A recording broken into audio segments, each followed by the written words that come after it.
Your Microsoft MFA worked perfectly. That's how the attacker got in. An attacker is inside your Microsoft account. You approved the login yourself. Microsoft documented a widespread device code, phishing campaign, targeting finance, legal, and government accounts. Per reporting, hundreds of organizations were hit daily across multiple active campaign clusters. No fake website, no stolen password. Microsoft's own login page processed the authentication. Your MFA fired, and you approved it. The attack was already complete. If you approve wire transfers, vendor payments, or access requests, your account is the target. Here's the mechanism your security team hasn't locked down. Most people think phishing means a fake website, a spoofed login page, a suspicious link. If you didn't click anything wrong, you're safe.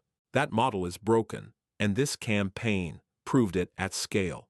Microsoft 365, Azure Active Directory, Teams, SharePoint, Outlook. These are the systems your organization runs on. They are also the systems this attack moved through, and traditional phishing controls may not catch it because the login is legitimate Microsoft traffic. Microsoft's threat intelligence team attributed the documented device code campaign to a cluster they track as Storm 2372, assessed as a Russian-aligned threat actor operating in government, defense, energy, and finance sectors globally. Microsoft has also documented separate Russian state-sponsored groups, including Midnight Blizzard, previously linked to the SolarWinds compromise, running sophisticated phishing infrastructure against similar targets. The threat class is not new. The mechanism is. Microsoft documented this campaign in February 2025, reporting through April 2026, confirmed the device code. Phishing threat class remains active, with hundreds of organizations hit daily across multiple concurrent clusters. This is not a closed incident. To understand why it works, you need to understand one feature most corporate users have never encountered: a device code. A device code is a short authentication code Microsoft uses when you're signing into a TV, a conference room display, or a shared screen, any device without a standard keyboard. You visit Microsoft.com/device-login, enter the code, and Microsoft completes the sign-in on your behalf. It's a legitimate feature. It's built into Microsoft's authentication framework. Attackers learn to generate those codes themselves and send them to targets. Here's the exact sequence. Step 1.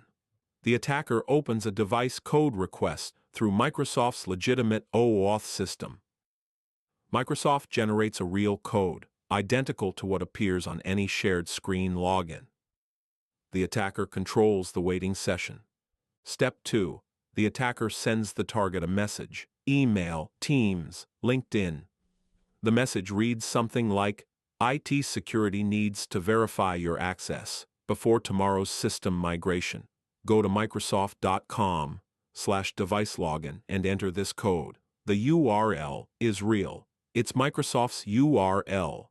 Step 3. The target visits the real Microsoft website. They see the real Microsoft login interface. They enter their real credentials. Their phone receives an MFA prompt. They approve it because everything looks correct. Because it is correct. Step 4. The attacker's waiting session receives the OAuth access token. They now have authenticated access to that account. No password required on their end. No ongoing session on the victim's device required. Depending on your tenant's token lifetime configuration, that access can persist for days. Microsoft's reporting on Storm 2372 documented follow-on activity, including Graph API data collection, contact directories, email threads, files, conducted through that captured access. Step 5. The attacker is inside. Email history, Teams channels, SharePoint libraries, calendar, AP, workflow threads, vendor payment chains. They move quietly, and they do not need to log in again. Here's how this plays out in practice. A finance team member receives a Teams message appearing to come from IT security. they're told to verify their 365 access before a system migration. They complete the device code flow. The migration never happens. The attacker has days of authenticated access to accounts payable workflow and vendor communication history, if it's ever detected at all. Think of it like a valet service.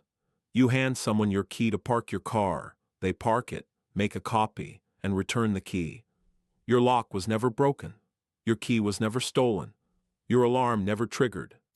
But they can come back whenever they want. The question is, why finance and legal specifically? Because those accounts hold something more valuable than credentials. They hold approval authority, AP workflows, wire confirmations, contract reviews, vendor bank detail exchanges. Everything an attacker needs to redirect a payment lives in those inboxes. The attacker doesn't need to break into the bank. They need to be in the inbox when the wire confirmation arrives. Per Microsoft's reporting on this campaign, Storm 2372 targeted government, defense, energy, and finance sectors. Deliberate, not a broad sweep. In environments with federated authentication between Microsoft 365 tenants, a compromised account in a vendor's tenant can create additional exposure, where messages may appear to arrive from a trusted source without triggering standard external sender warnings. The risk depends on how your tenant federation is configured. The point is this: a single device code hit on a supplier can become the entry point into their client's finance team. The device code entry is set up. The wire fraud comes later, and in many cases appears to be a separate incident entirely. Here's what most security teams missed, and why standard detection failed to catch this before the token was already in use. The attack didn't bypass your security controls. It looked exactly like your security controls working correctly. There are 3 reasons traditional detection missed this. The first, the login traffic was fully legitimate. Microsoft servers processed a real authentication request. No spoofed domain, no malicious URL, no unauthorized credential submission. Standard phishing filters found nothing to flag because nothing in the traffic was wrong. A user authenticated successfully through the correct Microsoft infrastructure. The second, MFA logs showed success, not failure. Security tools configured to alert on failed MFA attempts don't fire on approved ones. The specific alert that should trigger anomalous device code authentication from an unregistered or unmanaged device requires a conditional access policy that Microsoft Learn describes as something administrators must explicitly configure. According to Microsoft's own documentation, device code flow is a high-risk authentication method, and they recommend blocking or restricting it wherever possible. That recommendation requires deliberate action. Most tenants haven't taken it. The third, the attacker left no login event on their side. They used the captured token from their own environment. They never submitted a password to Microsoft. They never triggered a location anomaly against the victim's account. The victim's Azure AD sign-in logs showed a single clean, successful authentication from the victim's own device. The attacker's subsequent activity registered as continued usage of an active session. The attack looks like a successful login because it was. You authenticated it. Back to the valet, they made a copy of your key. Your car is still in your driveway. Your key is still in your pocket. Your alarm never went off. Nothing at your end went wrong, because nothing at your end was touched. Revoking the token isn't the full answer. Revocation often comes after initial access has already been used. There are 3 reasons token revocation fails as a complete response. Problem 1. Revocation requires knowing a compromise happened. If the attacker was quiet, reading email, mapping AP structure, monitoring vendor payment threads, detection may not occur for days. By then, they may have already positioned for the downstream attack. A BEC wire redirect. A vendor impersonation, A contract substitution. The device code entry is the setup. The financial loss often looks like a separate incident. Problem 2. According to Microsoft, learn, device code flow is commonly left enabled unless administrators have explicitly blocked or restricted it via conditional access. Microsoft recommends blocking or restricting it wherever possible, but that recommendation requires action. Most environments haven't taken that step because device code flow serves legitimate purposes: TV displays, conference room setups, shared screens. Disabling it globally disrupts those use cases, so it stays on across all user classes, including finance approvers and legal leads. Problem 3. Even after revocation, the attacker may have already exported contact directories, email threads, contract templates, and vendor payment confirmations. None of that leaves a revocation trail. It's usable in future attacks that require no Microsoft access at all.